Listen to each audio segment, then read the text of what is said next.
오늘 말라기라는 이 선지자의 이름의 뜻은 여호와의 사자라, 여호와의 천사라 하는 그 뜻입니다. 이것은 다른 선지자도 물론 그 기능이 그렇습니다만 이름 안에서 이 말라기는 하나님의 대변인 역할, 하나님의 마음을 대신 이스라엘 백성들에게 선포하면서 이스라엘 백성들의 항변 앞에 서로 마주 앉아서 서로 함께 논쟁하는 자의 모습을 이 말라기서에서 그려주고 있습니다. 말라기는 7가지의 백성들의 항변을 들었습니다. 그것이 이 넉장 속에 나오는 건데 제가 정리를 해보니까 한 7가지가 되더라고요. 여러분들 한번 보십시다. 1장 2절에 주께서 어떻게 우리를 사랑하셨나이까?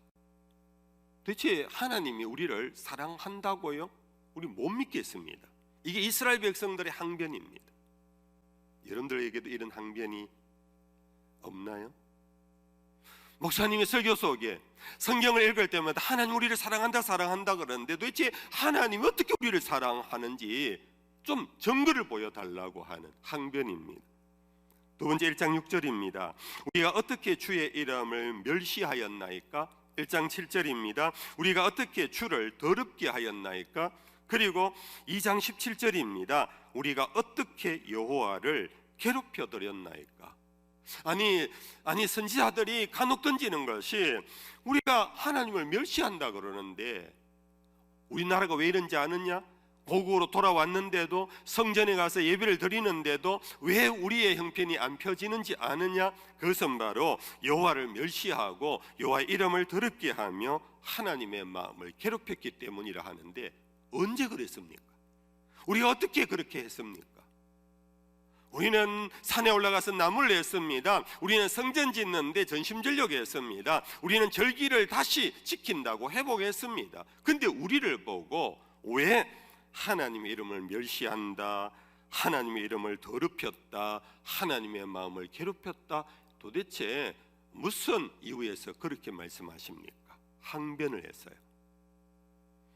다섯 번째 3장 7절입니다. 우리가 어떻게 하여야 돌아가리까? 선지자들은 요즘 말로 말하면 목사님들 글빛하며 회개하라, 돌아오라 그러는데 우리가 이미 돌아왔지 않습니까? 돌아와서 성전에 올라가고 있지 않습니까? 근데 아직도 우리 보고 자꾸 돌아오라 하는 뜻이 뭡니까?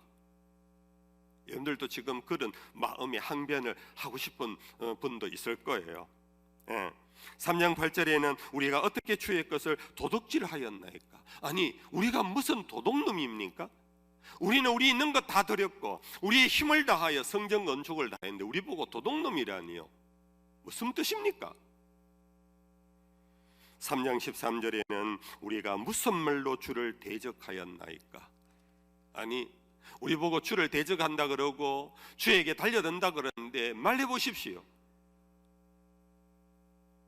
근데 이 7가지 이것이 어찌 보면은 우리 인간의 인류의 마음속에 있는 하나님을 향한 저항, 나름대로 믿음 생활 잘하는 우리들의 마음속에 갖고 있는 궁금증 혹은 울분, 그것을 아마 이렇게 모아둔 것과 같은 내용입니다. 말라기서가 넉장에 불과한데 어떻게라는 이것이 6번 나오고 한 번은 무슨 일로,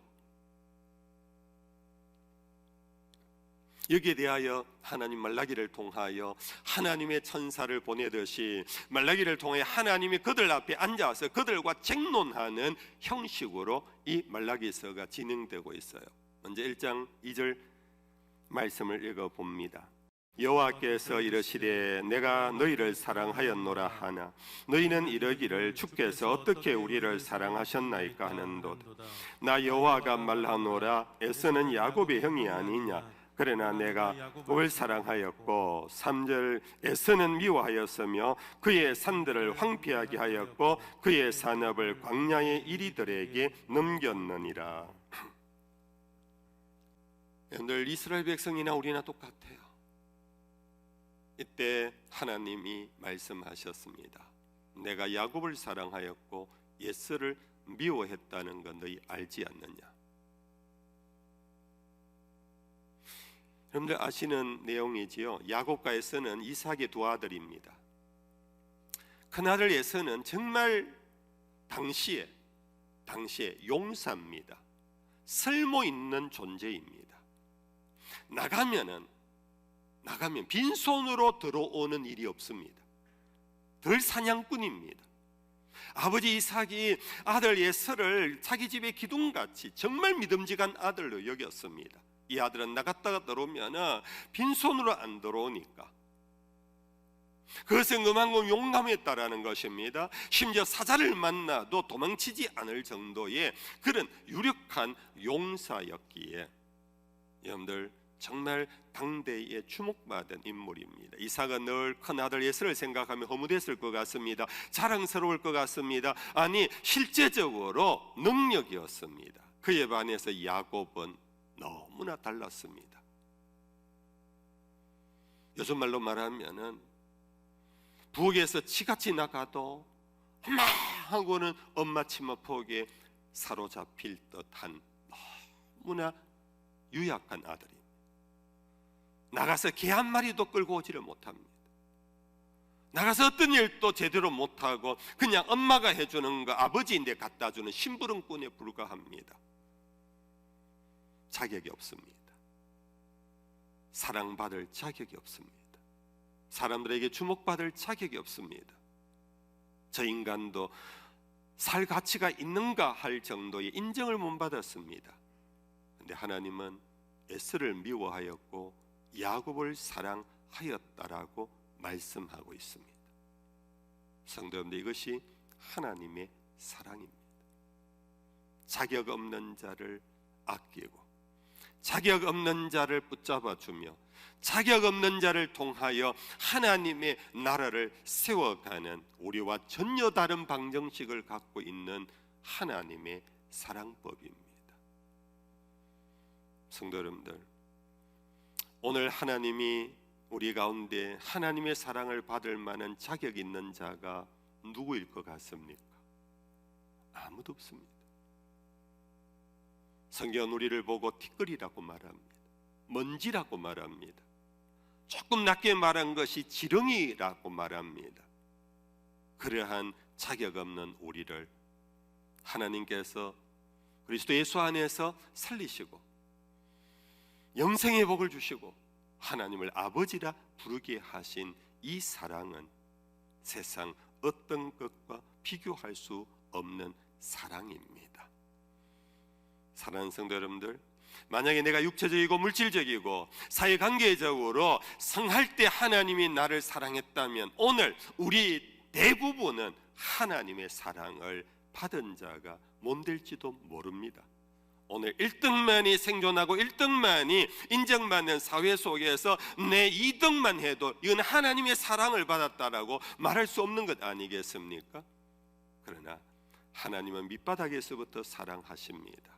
하나님은 전혀 자격 없는 자를 붙잡아 주시고 그를 위하여 그냥 사랑한데이가 아니고 독생자까지 보내셔서 그 보배로운 생명으로 우리의 생명을 영원한 생명으로 바꾸어 주신 분이 바로 하나님의 사랑입니다. 여러분들 신명기서에 보면은 출애굽한 후에 하나님 모세를 통하여 이스라엘 백성에게 하신 말씀이 있습니다. 신명기서 제7장 6절 이하의 말씀입니다. 너는 여호와 내 하나님의 성민이라. 내 하나님 여호와께서 지상 만민 중에서 너를 자기 기업의 백성으로 택하셨나니 여호와께서 너희를 기뻐하시고 너희를 택하심은 너희가 다른 민족보다 수요가 많기 때문이 아니니라. 너희는 오히려 모든 민족 중에 가장 적으니라. 여호와께서 다만 너희를 사랑하심으로 말미암은 것이라. 여러분들 출애굽의 당대에 정말 사랑받은 민족은 누구겠습니까? 수요로 치면 애굽 아니겠습니까?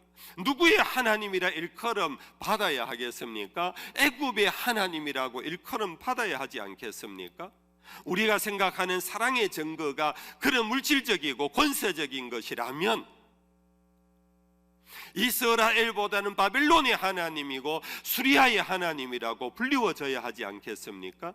그런데 하나님은 아브라함의 하나님이요 이삭의 하나님이요 야곱의 하나님이라 불리워지기를 원하신 것은 바로 하나님의 사랑이 이런 특징을 갖고 있기 때문입니다. 여러분들, 우리는 여기에 희망이 있습니다. 사랑받은 증거 내보라 할 때 여러분들, 물질이라면 우리는 너무나 상대적인 것 아니겠습니까? 여러분들, 그것이 육체적인 것이라면 그것도 마찬가지 상대적인 것 아니겠습니까? 하나님은 상대적으로 우리를 다루지 않습니다. 하나님 우리를 절대적으로 다루십니다. 하나님 독생자를 주시기까지 하시며 그 자격이 없습니다.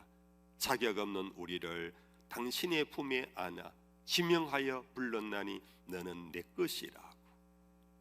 여러분, 우리가 주님의 것이 된 것 이 자체가 사랑. 하나님 우리를 사랑한 거, 여러분들 주님의 것, 주님의 소유가 된 것 이 자체가 넘치는 사랑 아니겠습니까? 대부분 부모님들이시지요. 여러분들, 자녀에 대한 것이 뭡니까? 자녀를 상대적으로 사랑하십니까? 상대적 능력으로 여러분들 측정하셔서 사랑하십니까? 아니잖아요. 내 자식이니까, 내 소유니까 사랑하잖아요. 하나님의 사랑은 바로 그것인 줄로 믿습니다.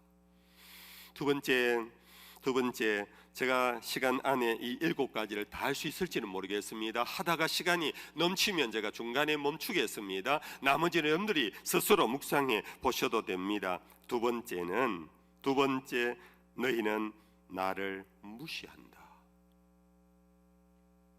바로 6절입니다. 내 이름을 멸시하는 제사장들아, 나 만군의 여호와가 너희에게 이르기를 아들은 그 아버지를 종은 그 주인을 공경하나니 내가 아버지일진데 나를 공경함이 어디에 있느냐? 내가 주인일진데 나를 두려워함이 어디에 있느냐 하나.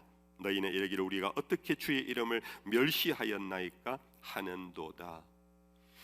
아니, 선지자님, 목사님, 우리가 뭐 하나님을 무시했으면 지금도 와서 예배드리잖아요. 지금도 와서 예배드리고 찬송하는데 뭐 우리가 주를 무시했다고 말씀합니까? 그러나 하나님은 지금 매우 멸시당하고 있다고 말씀하고 있습니다. 이유는 뭡니까? 그들이 아버지인데, 그들의 주인인데 공경하지 않는다는 것입니다. 여러분들, 예배당에 성전에 올라와서 절기는 지키지만 그들 속에 공경이 없음을 하나님이 보셨습니다. 산에 가서 나무를 해서 성전 건축까지는 했습니다. 우리는 그것만 해도 공로자라고 공로패까지 줄 겁니다. 정말로 저번에 이 성전 건축의 최고의 수고자라고 여러분들 상패까지 줄 겁니다. 그러나 그들 속에 이 성전의 주인이요 이 성전의 아버지가 하나님이심을 공경하지 않을 때 하나님은 무시당하고 멸시당하는 그런 마음을 토로하고 있습니다. 여러분들 아시나요? 경외라는 말, 공경이라는 말의 의미, 그것은 무겁다 하는 뜻입니다. 여러분들, 예배를 드리는 자의 마음은 여호와를 경외하는 자여야 한다고 그랬습니다. 그것은 무거운 마음으로 오는 겁니다. 하나님을 가볍게 보지 않습니다. 무거운 마음으로 와서 예배를 드립니다. 무겁다라는 것은 여러분들 물리적인 무게를 의미하지 않습니다. 그것은 바로 중심을 의미합니다. 내 마음을 다하고 뜻을 다할 만큼 가치로움, 그것이 바로 무게를 느낀다 하는 겁니다. 오늘 우리의 께로 돌아와 볼까요? 우리는 하나님을 얼마나 여러분들 무게를 느끼며 예배합니까? 우리의 삶에 하나님이 얼마나 무겁습니까? 주일날은 내 머리 위에 이고 예배 1시간 참 정말 피곤해 죽겠더라. 예배 1시간 집중하고 나오니까 피곤하더라. 여러분들 그럴 수 있습니다. 그런데 여러분들 성전문을 열고 나가는 순간 세상의 바람이 불면서 새의 깃털 하나가 머리 위에 있다가 바람에 날려 보이지 않아지듯이 오늘 우리의 가정과 사회에서 하나님은 어디 계십니까? 오늘 이 시간 예배드렸던 하나님, 여러분들의 삶 속에 어디에 있습니까?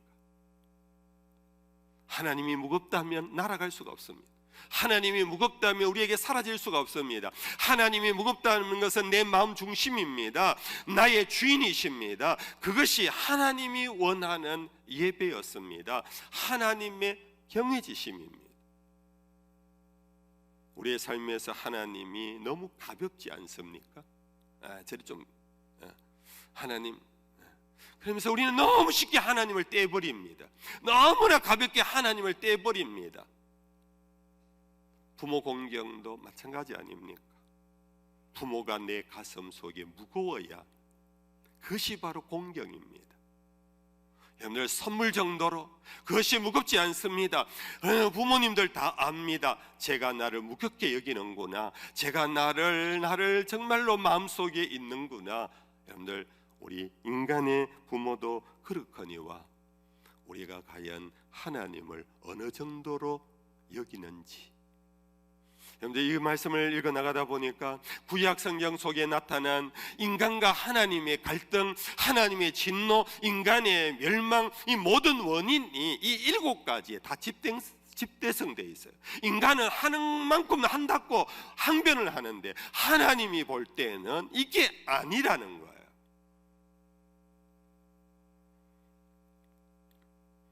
세 번째, 하나님은 사람들에게 괴롭힘을 당한다고 말하고 있습니다. 여러분들, 2장 17절 말씀 속에 제가 하나 띄어 넘었습니다. 이런 말씀이 있습니다. 너희가 말로 여호와를 괴롭게 하고도 이르기를 우리가 어떻게 여호와를 괴롭혀 드렸나이까 하는도다. 이는 너희가 말하기를 모든 악을 행하는 자는 여호와의 눈에 좋게 보이며 그에게 기쁨이 된다 하며, 또 말하기를 정의의 하나님이 어디 계시냐 함이니라. 여러분들, 하나님의 마음이 괴로운 것은 이 세상의 부조리함 앞에서 믿음을 잃어버리고, 이 세상의 부조리함은 죄의 결과인데 그것이 하나님에게 탓으로 돌려버리면서, 아니, 하나님 살아계시면 이 부조리한 세상이 그냥 놔두는 거야? 아니, 악인이 기성하고 의인이 저렇게 살기 어려워하는 이 세상이 하나님이 정말로 있는 거야? 이 울분은 우리 모두에게 한두 번씩 경험할 겁니다. 그러나 우리는 믿음 있는 사람은 다시 돌아갑니다. 저 가운데도 하나님의 뜻이 있을 거라고. 네 번째로 3장 7절입니다. 3장 7절에서 이스라엘은 하나님 앞에 항변합니다. 만군의 여호와가 이르노라 너희 조상들의 날로부터 너희가 나의 규례를 떠나 지키지 아니하였도다. 그런즉 내게로 돌아오라. 그리하면 나도 너희에게로 돌아가리라 하였더니 너희가 이르기를 우리가 어떻게 하여야 돌아가리까 하는도다. 목사님들이 늘 돌아오라, 회개하라 그러는데 우리 돌아왔지 않습니까? 성전까지 지어서 날마다 성전에 올라가지 않습니까? 이렇게 성전에 올라와 제사드리는데 뭐 자꾸 돌아오라 그러는. 하나님은 우리의 돌아옴을 우리의 발걸음이 아닙니다. 그것은 바로 하나님의 규례를 지켜 사는 것이 하나님께로 돌아가는 길입니다. 우리가 하루에도 100번 이 성전을 밟아도 우리의 삶의 행위가 하나님의 말씀에 순종함이 없다면 돌아오는 것이 아닙니다. 마지막 하나 말씀만 더 보겠습니다. 3장 8절입니다. 사람이 어찌 하나님의 것을 도둑질 하겠느냐? 그러나 너희는 나의 것을 도둑질하고도 말하기를 우리가 어떻게 주의 것을 도둑질을 하였나이까 하는도다. 이는 곧 11조와 봉헌물이라. 목사님, 결국은 1년에 한 번 헌금 설교를 하시는구나. 여러분들, 이스라엘 백성들은요, 그들이 성전을 지을 때 요즘 말로 말하면 놈 팔고 소 팔고 다 했어요. 산에 올라가서 나무 베고 다치면서까지 성전 짓는데 봉헌했어요. 그런데 하나님이 이 도둑놈 그러는 거예요. 그게 이스라엘 사람들이 항변한 거예요. 우리는 절기 때마다 소 드리고 절기 때마다 양 드리고 우리는 절기 때마다 다 드리고 성전 건축하는데 내가 다 드리고 하는데 왜 우리 보고 도둑놈이라 합니까? 여러분들 11조에 대한 말씀 여러분들 아시죠? 11조의 의미는 그것은 열의 하나만이 주님의 것이 아니라 열 모두가 주님의 것임을 인정하는 행위가 11조 예물이라는 것. 11조를 드린 다음 나머지를 허랑방탕하게 산다면 하나님은 받으신 11조를 인정하지 않습니다. 주일날 와서 예배드리는 거 우리 너무너무 여러분들 정말 나름의 여러분들 희생입니다만은 나머지 여세 동안 내 마음대로 살아가는다면 오늘의 예배는 하나님께서 기뻐 받으시며 고맙다라고 말씀하지 않는다라는 것입니다. 여러분들 이것이 바로 도둑놈이라는 하나님의 징계의 의미입니다. 다 내 건데 네 것처럼 살면 도둑놈이라는 거. 너의 시간도 내 것이고 너의 삶전부가 내 것이고 내가 독생자까지 주면서 너를 살려놓았으니까 너의 모든 건 내 것인데 네 왜 네 맘대로 네 것처럼 사느냐 이 도둑놈아 하는 죄송합니다. 그렇게 물론 이 설교하는 목사도 그렇게 온전히 못 삽니다. 솔직히 고백합니다. 때때로는 내 것처럼 먹고 내 것처럼 씁니다. 그래 여러분들 다시 한번 말씀으로 돌아갑시다. 다시 한번 말씀 속에 내 것이 하나도 없구나. 주님 것이구나.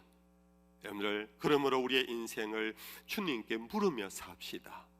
주님께 물으며 주님이 원하시는 그런 삶의 길로 살 때 주님은 우리를 보시고 너무 좋아하실 것입니다. 이제 말씀을 맺겠습니다. 말라기서 제4장 구약을 마지막 마무리하면서 인생의 두 길을 제시하고 있습니다. 우리 1절 2절을 다 같이 한번 읽어보겠습니다. 같이 읽어봅시다. 만군의 여호와가 이르노라 보라 용광로 불같은 날이 이르리니 교만한 자와 악을 행하는 자는 다 지푸라기가 될 것이라. 그 이르는 날에 그들을 살라 그 뿌리와 가지를 남기지 아니할 것이로되 내 이름을 경외하는 너희에게는 공의로운 해가 떠올라서 치료하는 광선을 비추리니 너희가 나가서 외양간에서 나온 송아지같이 뛰리라.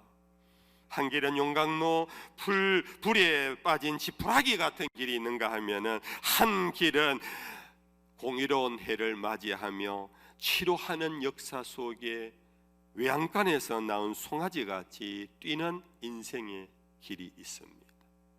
사랑하는 범무교 성도 여러분들, 우리는 이 두 번째 길을 함께 걸어갈 수 있기를 소망합니다.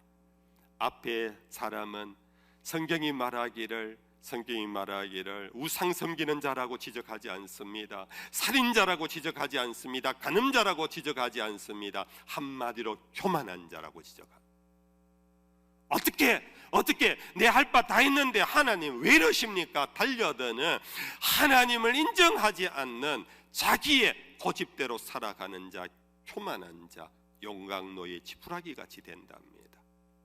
그러나 여호와를 경외하는 자, 하나님을 무겁게 여기는 자, 하나님의 말씀 앞에 순종하려고 하는 자, 하나님은 그를 치료하시고 고쳐주시며 그는 송아지같이 뛰며 살 수 있게 해주신답니다.